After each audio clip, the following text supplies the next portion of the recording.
অর্থাৎ পথরেখা যে এক, সেটিকে আসলে আমরা আমাদের দলের জায়গা থেকে সুপারিশ করেছি।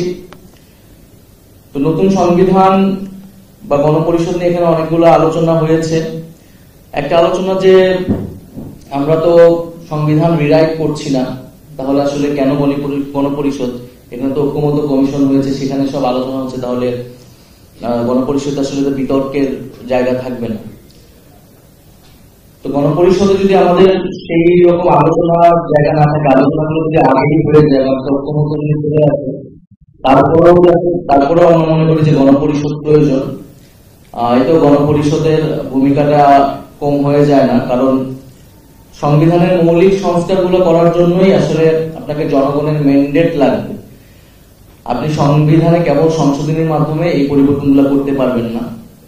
ফলে সংসদ সার্বভৌম না জনগণ সার্বভৌম, এই প্রশ্নটা তখন আসে। আসলে আপনি সংসদে যান, জনপ্রতিনিধি আকারে যায় সংসদে, যেখানে কিছু রুলস সেট করা থাকে, সেই রুলস অনুযায়ী সে আইন প্রণয়ন করে বা রাষ্ট্রের বিভিন্ন কাজে অংশগ্রহণ করে। কিন্তু আপনি সেই সংসদে গিয়ে রুলস পরিবর্তন করতে পারেন না। আপনাকে রুলস পরিবর্তন করতে হলে সেই রুলস পরিবর্তনের ম্যান্ডেট নিয়েই, সেটা আগে জনগণকে জানিয়েই আপনাকে সংসদে যেতে হবে, অর্থাৎ গণপরিষদে যেতে হবে। আরেকটি বিষয় যে আমরা তো ইতিহাসে দেখেছি বিভিন্ন সময় আমাদের যে সংশোধনীগুলো করা হয়েছে বা মৌলিক সংস্কারগুলো সংশোধনীর মাধ্যমে করা হয়েছে, এটা কোনোটাই আসলে টেকসই হয়নি। এটা বারবার আদালতে গিয়েছে, বিভিন্ন সময় আদালত এসে সেই সংশোধনীগুলো কিন্তু বাতিল করে দিয়েছে। ফলে আমরা যদি সত্যিকার অর্থে মৌলিক পরিবর্তন করতে চাই, আমাদের একটা গণপরিষদের মাধ্যমেই যেতে হবে। এবং আমরা যদি দেখি যে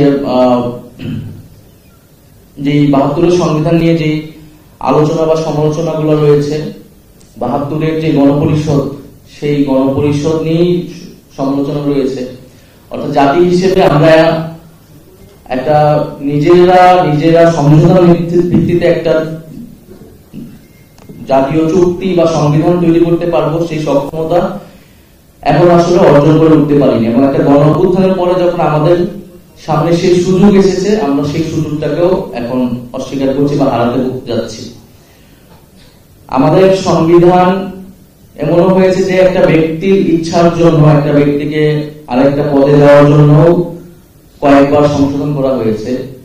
কিন্তু একটা গণঅভ্যুত্থানের পরে এত মানুষ রক্ত দিয়েছে, তারপরও আমরা সংবিধানকে মৌলিকভাবে পরিবর্তনের জন্য সম্মত হতে পারছি না। এটা আমাদের জন্য দুঃখজনক। এই বিগত সময়ে এই সংবিধান মানুষের মানবাধিকার রক্ষা করতে পারেনি। সংবিধানে যেই কথাগুলো বলা আছে সেই কোনোটাই বাস্তবায়ন হয়নি। সংবিধানের দলীয়করণ হয়েছে, রাষ্ট্রীয় প্রতিষ্ঠানগুলোর দলীয়করণ হয়েছে।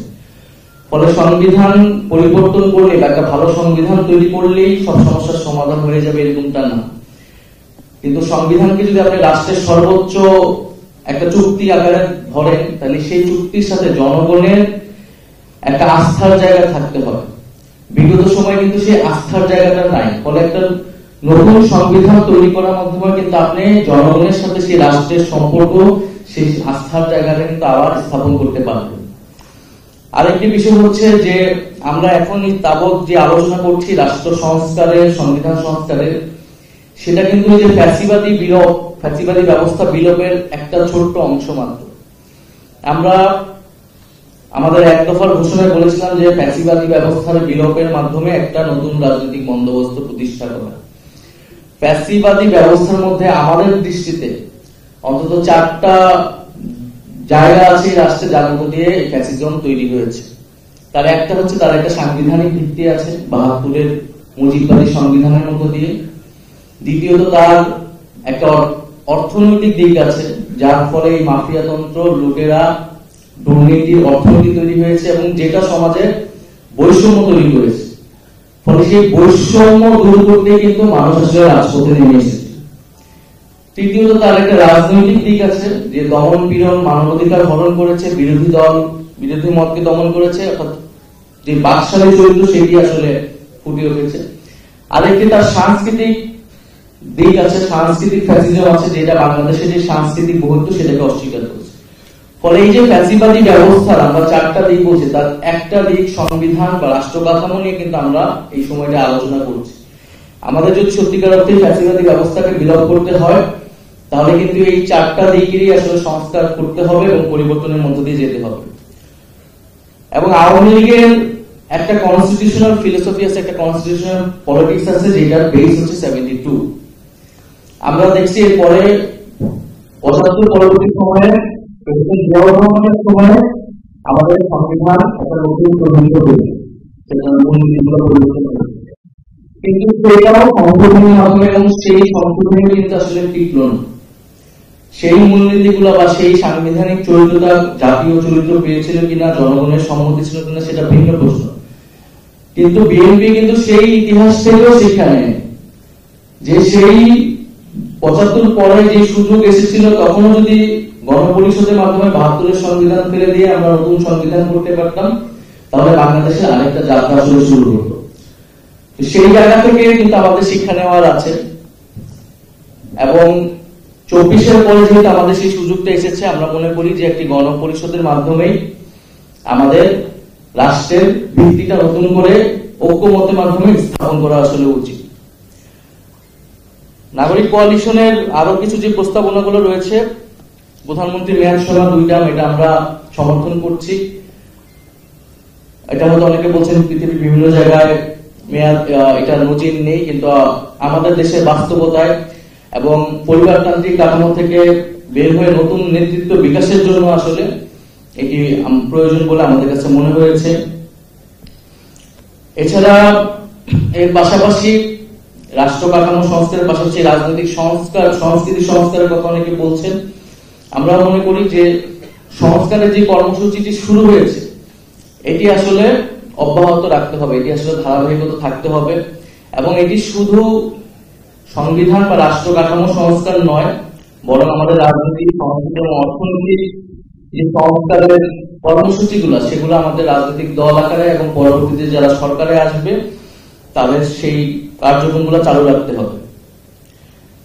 সর্বশেষে আমি বলবো যে আমরা যে নতুন রাজনৈতিক বন্দোবস্তের কথা বলছি, যে ফ্যাসিবাদী ব্যবস্থার বিলোপের মাধ্যমে আমাদের একটা বৈষম্যহীন আর্থসামাজিক ব্যবস্থা, একটা গণবিধানের এই মৌলিক সংস্কার, যেটা নাগরিক কোয়ালিশন বা ঐকমত্য কমিশন বা বিভিন্ন দল আসলে প্রস্তাবিত করতেছে, একটা জায়গায় তো এটা আসবে, কিন্তু এটা কোন প্রক্রিয়ায় করবো, এখানে 2টি প্রক্রিয়ার কথা বলা হয়েছে। তবে 2টি প্রক্রিয়ার একটা কমন জায়গা হলো যে আপনাকে সংবিধানের মৌলিক সংস্কারগুলো করতে হলে জনগণের একটা ম্যান্ডেট লাগবে। আপনি সংসদে কেবল সংশোধনীর মাধ্যমে এই সংস্কারগুলো বাস্তবায়ন করতে পারবেন না। সেই জায়গা থেকে এক জায়গায় সংবিধান প্রণয়ন পরিষদ, আরেকটাতে হচ্ছে গণভোটের সর্বদলীয় ঐকমত্যের মাধ্যমে একটা গণভোটের প্রস্তাবনা দেওয়া হয়েছে। জাতীয় নাগরিক পার্টি গণপরিষদকে সাপোর্ট করে আসছে প্রথম থেকেই, এবং একটা যেহেতু নতুন সংবিধান আমাদের একটি দলীয় এজেন্ডা, আমরা মনে করি যে বাংলাদেশে একটি নতুন রিপাবলিক একটি নতুন সংবিধানের মাধ্যমে তৈরি করা উচিত। তবে এই ইন্টারিম সময়ের জন্য যেহেতু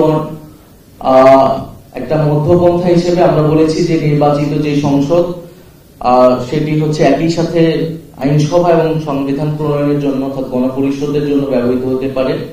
ক্ষমতার ভারসাম্য, জবাবদিহি এবং বিকেন্দ্রীকরণ, এই 3টি বিষয়কে বুঝিয়েছে, বা সংক্ষেপে আমাদের যে একনায়কতান্ত্রিক স্বৈরতান্ত্রিক যে রাষ্ট্র কাঠামো, সেটাকে একটা গণতান্ত্রিক রূপান্তরের দিকে নিয়ে যাওয়া।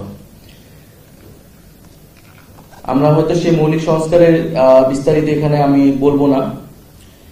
নাগরিক কোয়ালিশনের যে প্রস্তাবনাগুলো রয়েছে, যেমন উচ্চকক্ষের কথা বলেছেন এখানে আগের বক্তারা, সেটার কিছু সমালোচনা করেছেন, উচ্চকক্ষকে বেশি ক্ষমতা দেওয়া হচ্ছে কিনা। আমাদের জায়গা থেকে উচ্চকক্ষর পক্ষে আমরা বলেছি, এবং সেটা যাতে ভোটের অনুপাতে হয়, সেটা আমাদের একটা নন নেগোশিয়েবল জায়গা, যেটা অবশ্যই ভোটের অনুপাতে হইতে হবে, আসনের অনুপাতে না। এবং উচ্চকক্ষে আমরা মূলত সংবিধান সংশোধনের জন্য বেশি গুরুত্ব দিচ্ছি উচ্চকক্ষকে। সেক্ষেত্রে সংবিধানের যে কোনো সংশোধনের জন্য